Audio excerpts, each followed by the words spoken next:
ओम शांति। 30 सितंबर 2025 बाबा के महावाक्य। मीठे बच्चे, बाप आए हैं सबके दुख हर कर सुख देने। इसीलिए तुम दुख हरता के बच्चे किसी को भी दुख मत दो।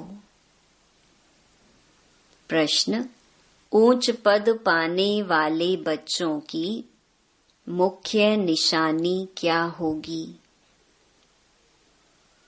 उत्तर, पहला, वे सदा श्रीमत पर चलते रहेंगे। दूसरा, कभी हठ नहीं करेंगे। तीसरा, अपने को आपे ही राज तिलक देने के लिए पढ़ाई पढ़कर गैलप करेंगे। चौथा, अपने को कभी घाटा नहीं डालेंगे। पांचवा, सर्व प्रति रहमदिल और कल्याणकारी बनेंगे। उन्हें सर्विस का बहुत शौक होगा। छठा, कोई भी तुच्छ काम नहीं करेंगे, लड़ेंगे झगड़ेंगे नहीं।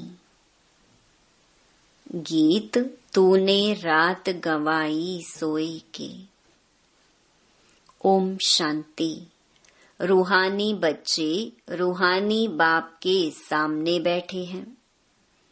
अब इस भाषा को तो तुम बच्चे ही समझते हो और कोई नया समझ ना सके।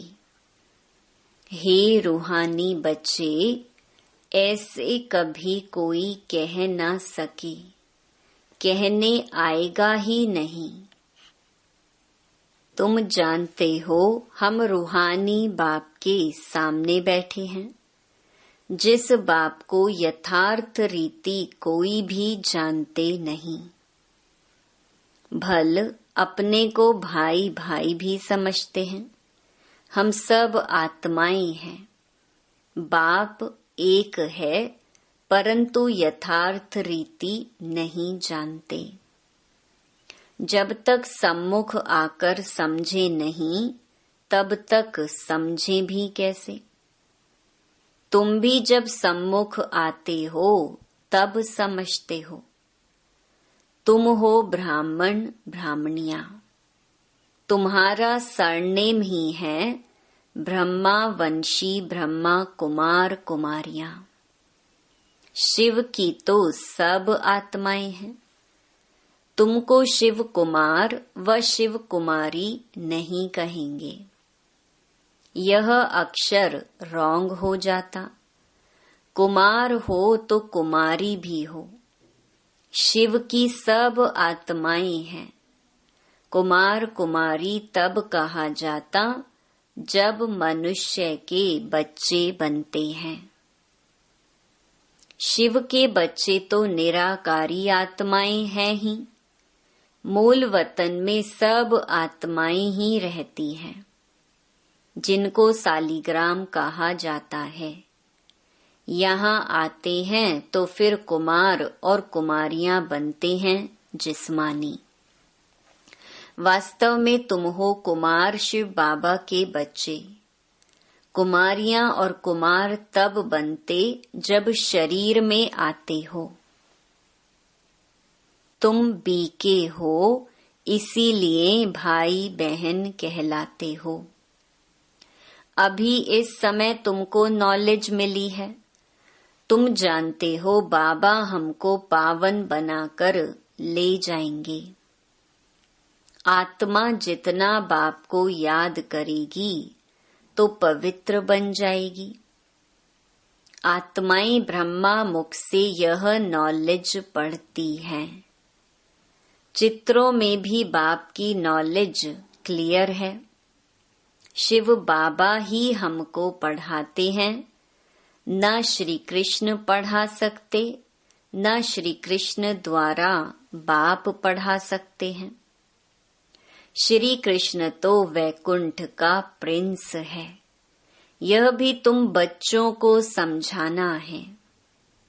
श्री कृष्ण तो स्वर्ग में अपने माँ बाप का बच्चा होगा, स्वर्गवासी बाप का बच्चा होगा। वो वैकुंठ का प्रिंस है, उनको भी कोई जानते नहीं। श्री कृष्ण जयंती पर अपने अपने घरों में श्री कृष्ण के लिए झूले बनाते हैं, व मंदिरों में झूले बनाते हैं। माताएं जाकर गोलक में पैसे डालती हैं, पूजा करती हैं। आजकल क्राइस्ट को भी श्री कृष्ण मिसल बनाते हैं, ताज आदि पहनाकर माँ की गोद में देते हैं, जैसे श्री कृष्ण को दिखाते हैं। अब श्री कृष्ण और क्राइस्ट राशि तो एक ही है, वो लोग कॉपी करते हैं। नहीं तो श्री कृष्ण के जन्म और क्राइस्ट के जन्म में बहुत फर्क है। क्राइस्ट का जन्म कोई छोटे बच्चे के रूप में नहीं होता है। क्राइस्ट की आत्मा ने तो कोई में जाकर प्रवेश किया है, विष से पैदा हो ना सके। आगे क्राइस्ट को कभी छोटा बच्चा नहीं दिखाते थे, क्रॉस पर दिखाते थे। यह अभी दिखाते हैं। बच्चे जानते हैं धर्म स्थापक को कोई ऐसे मार ना सके। तो किसको मारा? जिसमें प्रवेश किया उनको दुख मिला। सतो प्रधान आत्मा को दुख कैसे मिल सकता? उसने क्या कर्म किए जो इतने दुख भोगे? आत्मा ही सतो प्रधान अवस्था में आती है, सबका हिसाब किताब चुकतू होता है। इस समय बाप सबको पावन बनाते हैं, वहां से सतो प्रधान आत्मा आकर दुख भोग ना सके। आत्मा ही भोगती है ना। आत्मा शरीर में है तो दुख होता है। मुझे दर्द है, यह किसने कहा? इस शरीर में कोई रहने वाला है। वह कहते हैं परमात्मा अंदर है, तो ऐसे थोड़े ही कहेंगे हमको दुख है। सर्व में परमात्मा विराजमान है, तो परमात्मा कैसे दुख भोगेगा? यह आत्मा पुकारती है, हे परम पिता परमात्मा, हमारे दुख हरो। पारलौकिक बाप को ही आत्मा पुकारती है। अभी तुम जानते हो बाप आया हुआ है, दुख हरने की युक्ति बता रही है। आत्मा शरीर के साथ ही एवर हेल्दी वेल्दी बनती है। मूल वतन में तो हेल्दी वेल्दी नहीं कहेंगे, वहां कोई सृष्टि थोड़ी ही है, वहां तो है ही शांति। शांति स्वधर्म में टिके हुए हैं। अभी बाप आए हैं सबके दुख हरकर सुख देने। तो बच्चों को भी कहते हैं तुम मेरे बने हो, किसको दुख नहीं देना। यह लड़ाई का मैदान है, परंतु गुप्त। वह है प्रत्यक्ष। यह जो गायन है, युद्ध के मैदान में जो मरेंगे वह स्वर्ग में जाएंगे। उसका अर्थ भी समझाना पड़े। इस लड़ाई का महत्व देखो कितना है। बच्चे जानते हैं उस लड़ाई में मरने से कोई स्वर्ग में जा ना सके, परंतु गीता में भगवानुवाच है, उनको मानेंगे तो सही ना। भगवान ने किसको कहा? उस लड़ाई वालों को कहा या तुमको कहा? दोनों को कहा, उन्हों को भी समझाया जाता है, अपने को आत्मा समझ बाप को याद करो। यह सर्विस भी करनी है। अब तुम स्वर्ग में अगर जाना चाहते हो तो पुरुषार्थ करो। लड़ाई में तो सब धर्म वाले हैं, सिख भी हैं, वो तो सिख धर्म में ही जाएंगे। स्वर्ग में तो तब आ सकेंगे जब तुम ब्राह्मणों से आकर ज्ञान लें। जैसे बाबा के पास आते थे तो बाबा समझाते थे, तुम लड़ाई करते शिव बाबा की याद में रहेंगे तो स्वर्ग में आ सकेंगे। बाकी ऐसे नहीं कि स्वर्ग में राजा बनेंगे। नहीं, जास्ती उन्हों को समझा भी नहीं सकते हो। उनको थोड़ा ही ज्ञान समझाया जाता है। लड़ाई में अपने इष्ट देवता को याद जरूर रखते हैं। सिख होगा तो गुरु गोविंद की जय कहेंगे। ऐसा कोई नहीं जो अपने को आत्मा समझ परमात्मा को याद करे। बाकी हाँ, जो बाप का परिचय लेंगे तो स्वर्ग में आ जाएंगे। सबका बाप तो एक ही है, पतित पावन। वह पतितों को कहते हैं, मुझे याद करने से तुम्हारे पाप कट जाएंगे और मैं जो सुख धाम स्थापन करता हूँ उसमें तुम आ जाएंगे। लड़ाई में भी शिव बाबा को याद करेंगे तो स्वर्ग में आ जाएंगे। उस युद्ध के मैदान की बात और है, यहाँ और है। बाप कहते हैं, ज्ञान का विनाश नहीं होता है। शिव बाबा के बच्चे तो सब हैं।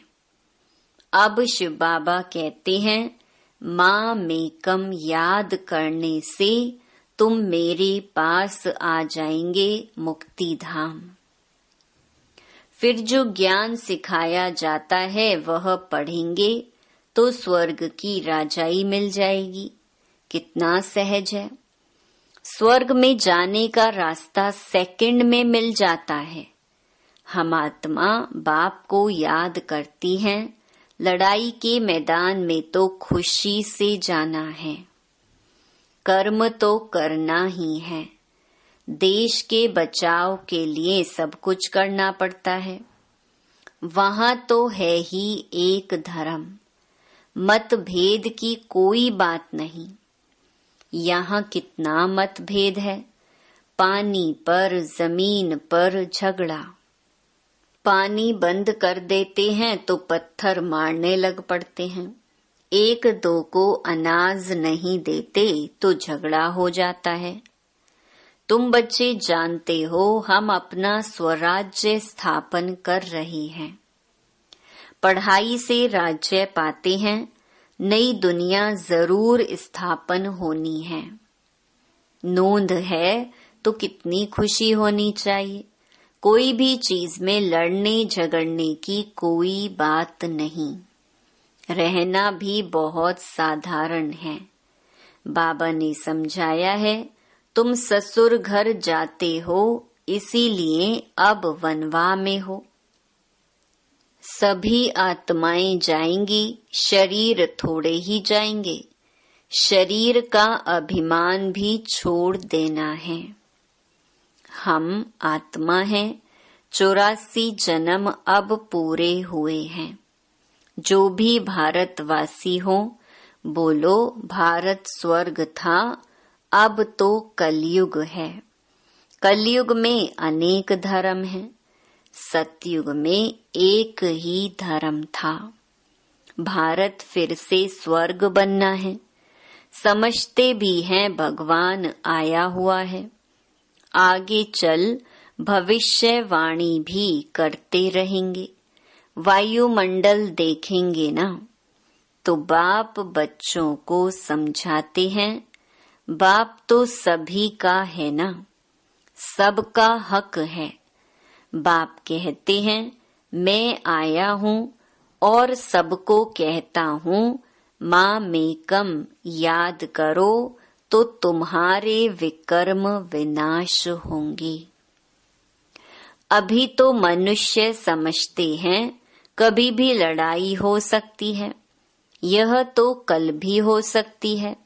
लड़ाई जोर भरने में देरी थोड़ी लगती है, परंतु तुम बच्चे समझते हो अभी हमारी राजधानी स्थापन हुई नहीं है, तो विनाश कैसे हो सकता है। अर्जुन बाप का पैगाम ही चारों तरफ कहाँ दिया है। पतित पावन बाप कहते हैं मुझे याद करो तो विकर्म विनाश होंगे। यह पैगाम सबके कानों पर जाना चाहिए। भल लड़ाई लगे, बॉम्ब्स भी लग जाएं, परंतु तुमको निश्चय है कि हमारी राजधानी जरूर स्थापन होनी है, तब तक विनाश हो नहीं सकता। विश्व में शांति कहते हैं ना, विश्व में वॉर होगी तो विश्व को खत्म कर देंगे। यह है विश्वविद्यालय, सारे विश्व को तुम नॉलेज देते हो। एक ही बाप आकर सारे विश्व को पलटाते माना परिवर्तन करते हैं। वो लोग तो कल्प की आयु ही लाखों वर्ष कह देते हैं। तुम जानते हो इनकी आयु पूरे 5000 वर्ष है। कहते हैं क्राइस्ट से 3000 वर्ष पहले हेवन था। इस्लामी, बौद्धि आदि सबका हिसाब किताब निकालते हैं, उनसे पहले दूसरे कोई का नाम है नहीं। तुम अंगे अक्षरे बता सकते हो, तो तुमको कितना नशा रहना चाहिए। झगड़े आदि की बात ही नहीं, झगड़ते वह हैं जो निधन के होते हैं। तुम अभी जो पुरुषार्थ करेंगे 21 जन्म के लिए प्रारब्ध बन जाएगी। लड़ेंगे झगड़ेंगे तो ऊंच पद भी नहीं मिलेगा, सजाएं भी खानी पड़ेंगी। कोई भी बात है, कुछ भी चाहिए तो बाप के पास आओ। गवर्नमेंट भी कहती है ना, तुम फैसला अपने हाथ में नहीं उठाओ। कोई कहते हैं हमको विलायत का बूट चाहिए। बाबा कहेंगे बच्चे अभी तो वनवा में हो, वहां तुमको बहुत माल मिलेंगे। बाप तो राइट ही समझाएंगे ना कि यह बात ठीक नहीं है। यहाँ तुम यह आश क्यों रखते हो। यहाँ तो बहुत सिंपल रहना चाहिए, नहीं तो देह अभिमान आ जाता है, इसमें अपनी नहीं चलानी होती है। बाबा जो कहे बीमारी आदि है, डॉक्टर आदि को भी बुलाते हैं। दवाई आदि से संभाल तो सबकी होती है, फिर भी हर बात में बाप बैठा है।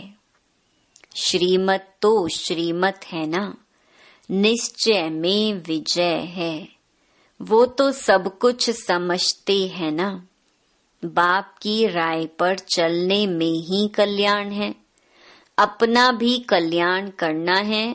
कोई को वर्थ पाउंड बना नहीं सकते हैं, तो वर्थ नॉट अ पेनी ठहरे ना। पाउंड बनने लायक नहीं, यहाँ वैल्यू नहीं तो वहाँ भी वैल्यू नहीं रहेगी।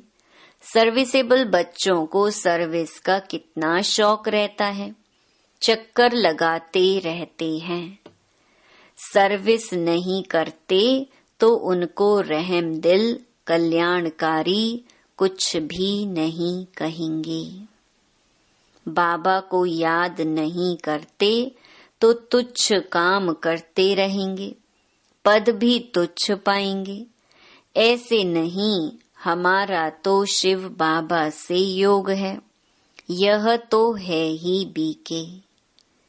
शिव बाबा ब्रह्मा द्वारा ही ज्ञान दे सकते हैं।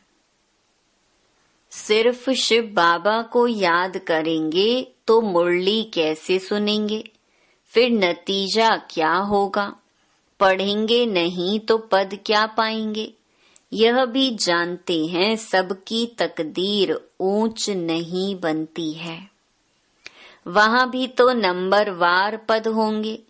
पवित्र तो सबको होना है। आत्मा पवित्र बनने बिगर शांति धाम जा नहीं सकती। बाप समझाते हैं, तुम सबको यह ज्ञान सुनाते चलो। कोई भल अभी नहीं भी सुनते हैं, आगे चलकर जरूर सुनेंगे। अभी कितने भी विघ्न तूफान जोर से आए, तुम्हें डरना नहीं है, क्योंकि नए धर्म की स्थापना होती है ना। तुम गुप्त राजधानी स्थापन कर रहे हो। बाबा सर्विसेबल बच्चों को देखकर खुश होते हैं। तुम्हें अपने को आपे ही राज तिलक देना है, श्रीमत पर चलना है। इसमें अपना हठ चल ना सके। मुफ्त अपने को घाटे में नहीं डालना चाहिए। बाप कहते हैं, बच्चे सर्विसेबल और कल्याणकारी बनो। स्टूडेंट को टीचर कहेंगे ना, पढ़कर गैलप करो। तुमको 21 जन्मों के लिए स्वर्ग की स्कॉलरशिप मिलती है। डिनाइस्टी में जाना यही बड़ी स्कॉलरशिप है। अच्छा, मीठे मीठे सिकी लधे बच्चों प्रति मात पिता बाप दादा का याद प्यार और गुड मॉर्निंग। रूहानी बाप की रूहानी बच्चों को नमस्ते। धारणा के लिए मुख्य सार। पहला, संगम पर बहुत सिंपल साधारण रहना है, क्योंकि यह वनवाह में रहने का समय है। यहाँ कोई भी आश नहीं रखनी है। कभी अपने हाथ में लौ नहीं लेना है। लड़ना झगड़ना नहीं है। दूसरा, विनाश के पहले नई राजधानी स्थापन करने के लिए सबको बाप का पैगाम देना है कि बाप कहते हैं, मुझे याद करो तो विकर्म विनाश हो और तुम पावन बनो। वरदान, संतुष्टता की विशेषता द्वारा सेवा में सफलता मूर्त बनने वाले संतुष्ट मणि भव। सेवा का विशेष गुण संतुष्टता है। यदि नाम सेवा हो और स्वयं भी डिस्टर्ब हो व दूसरों को भी डिस्टर्ब करें, तो ऐसी सेवा न करना अच्छा है। जहाँ स्वयं के प्रति व संपर्क वालों से संतुष्टता नहीं, वह सेवा न स्वयं को फल की प्राप्ति कराती है न दूसरों को। इसीलिए पहले एकांतवासी बन स्व परिवर्तन द्वारा संतुष्ट मणि का वरदान प्राप्त कर फिर सेवा में आओ, तब सफलता मूर्त बनेंगी। स्लोगन, विघ्नों रूपी पत्थर को तोड़ने में समय न गंवाकर उसे हाई जंप देकर पार करो। अव्यक्त इशारे, अब लगन की अग्नि को प्रज्वलित कर योग को ज्वाला रूप बनाओ। ज्वाला स्वरूप याद के लिए मन और बुद्धि दोनों को एक तो पावरफुल ब्रेक चाहिए और मोड़ने की भी शक्ति चाहिए। इससे बुद्धि की शक्ति व कोई भी एनर्जी वेस्ट ना होकर जमा होती जाएगी। जितनी जमा होगी उतना ही परखने की, निर्णय करने की शक्ति बढ़ेगी। इसके लिए अब संकल्पों का बिस्तर बंद करते चलो, अर्थात समेटने की शक्ति धारण करो। अच्छा, ओम शांति।